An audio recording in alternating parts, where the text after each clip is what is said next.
Il est un événement tragique qui marqua à jamais les terres de Roussillon. Là-bas, les villageois prétendent que Dame Sirmonde, délaissée par son mari le seigneur Raymond d'Avignon, tomba amoureuse d'un jeune noble. Mais leur idylle fut bientôt découverte, et son époux se vengea en tuant l'amant au cours d'une partie de chasse. À son retour, il offrit à Dame Sirmonde un plat cuisiné à base du cœur de son amant. Lorsqu'elle apprit ce qu'elle venait de manger, elle s'enfuit du château et se précipita dans le vide, évitant ainsi l'épée de son mari. À l'endroit de sa chute, une source se mit alors à jaillir et répandit son sang qui imprégna à jamais la terre de Roussillon.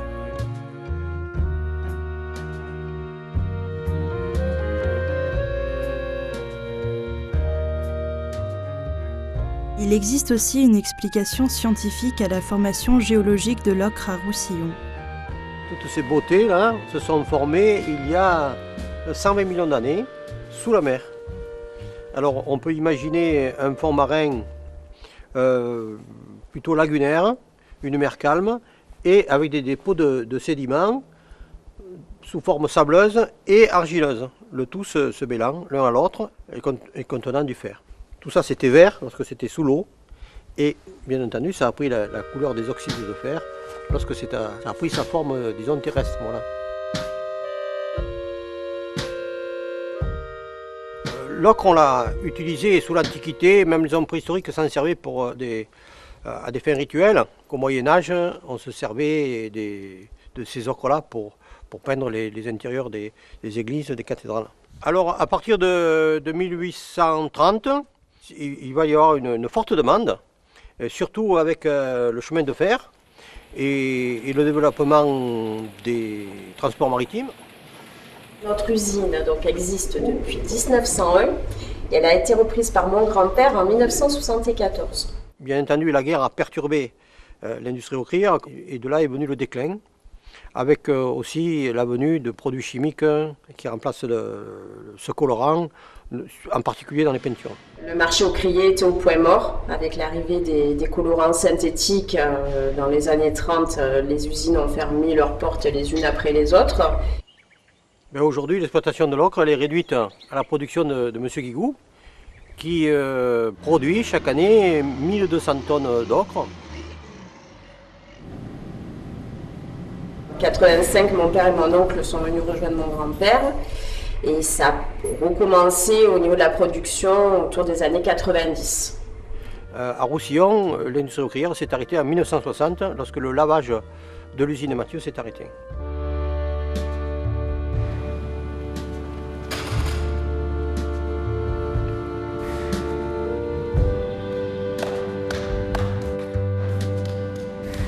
C'est un Roussillonnais, Jean-Étienne Astier, qui est un bourgeois du XVIIIe siècle, certainement lettré et éclairé, comme on en fabriquait pas mal à l'époque, qui a eu tout simplement l'idée de jouer sur la différence de densité entre le sable et l'argile. Le sable est très lourd, il coule dans l'eau, et l'argile, elle, reste en suspension dans l'eau. Le sable se dépose en premier, et l'eau qui est chargée d'argile, il n'y a plus qu'à la faire décanter dans des bassins. Voilà. C'est Jean-Étienne Astier qui a découvert le système. Il a été, disons, le premier ocrier du Vaucluse. Et ensuite, ce sont ses descendants qui vont assurer la prospérité et le développement de cette industrie.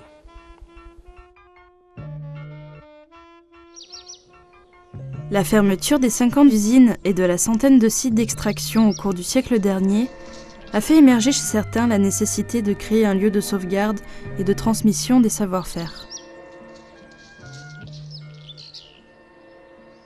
L'inauguration du conservatoire en l'an 2000, je pense, a été une des plus belles choses qui puissent exister pour l'ocre et pour le massif sucrier, et pour le village de Roussillon, bien entendu. L'origine de ce conservatoire, c'est une friche industrielle, une ancienne usine d'ocre qui est là, endormie un peu à Roussillon et qui se cherche une nouvelle vocation, et puis quelques personnes qui ont l'idée de réconcilier la culture et l'économie, donc de remettre d'anciens savoir-faire ou d'anciennes techniques dans quelque chose de plus actualisé, mais tout en les maintenant dans leur bain d'entreprise.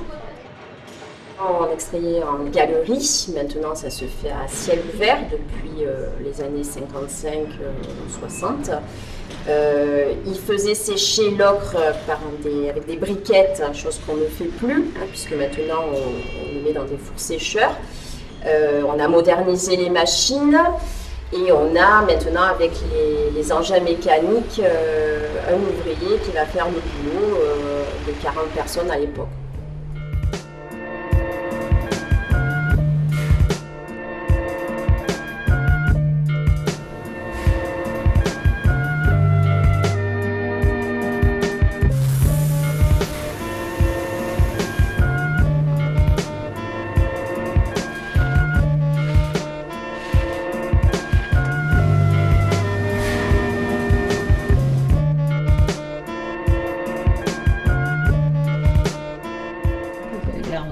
Ocres. Donc, qu'est-ce qu'on fait avec des ocres que tout le monde a oubliés? Qu'est-ce qu'on peut en faire aujourd'hui? Comment on les pratique? Comment de nouvelles personnes vont se former à les utiliser? Et comment ça crée une activité qui occupe non plus des ouvriers dans l'usine, mais des personnes qui vont faire connaître et promouvoir les ocres et les matières colorantes. Moi, je cherche à me former dans la peinture décorative. Et j'ai découvert donc sur internet le Conservatoire des Ocres qui propose des stages à la carte. Et en une journée, on apprend les bases importantes de la peinture décorative. Et maintenant, l'ocre a une deuxième exploitation, c'est l'exploitation touristique. Et bien entendu, le village de Roussillon est en première ligne, puisque lui, il a la faveur d'être construit sur une colline ocrée. Alors, disons que le massif aucrier, c'est un peu la cerise sur le gâteau, parce que le Luberon, c'est déjà un beau site, et disons que le massif aucrier, c'est le plus beau de ce que l'on trouve dans le Luberon.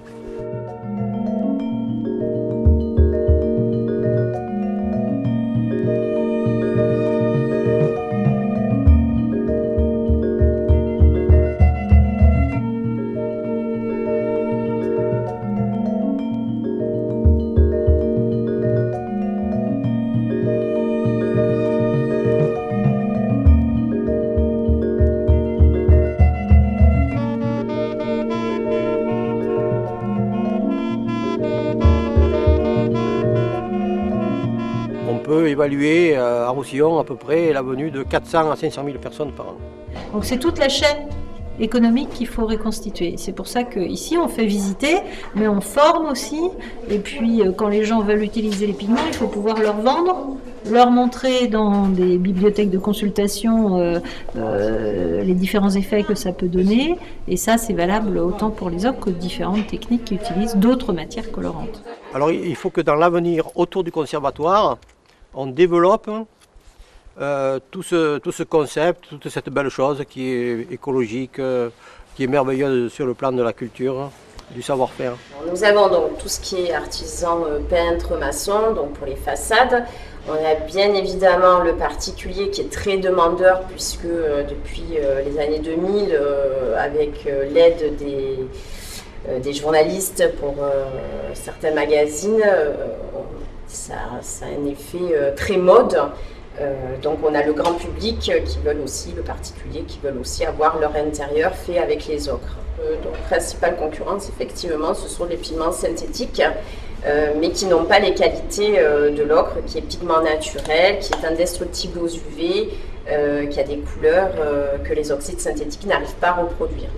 Ce qui est dramatique dans cette histoire, c'est aussi le fait qu'aujourd'hui les produits industriels vont couvrir toute la France du nord au sud de la même matière. Hein. C'est-à-dire qu'on perd complètement l'originalité des traditions locales, des façons de faire locales avec les matériaux locaux, etc. Hein. Donc, bientôt, tous les petits villages de France vont se ressembler.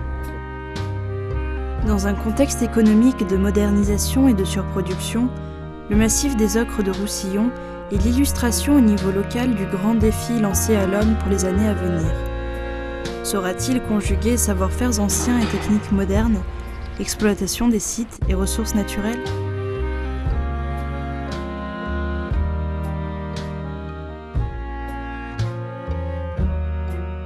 normalement, on n'a plus le choix aujourd'hui.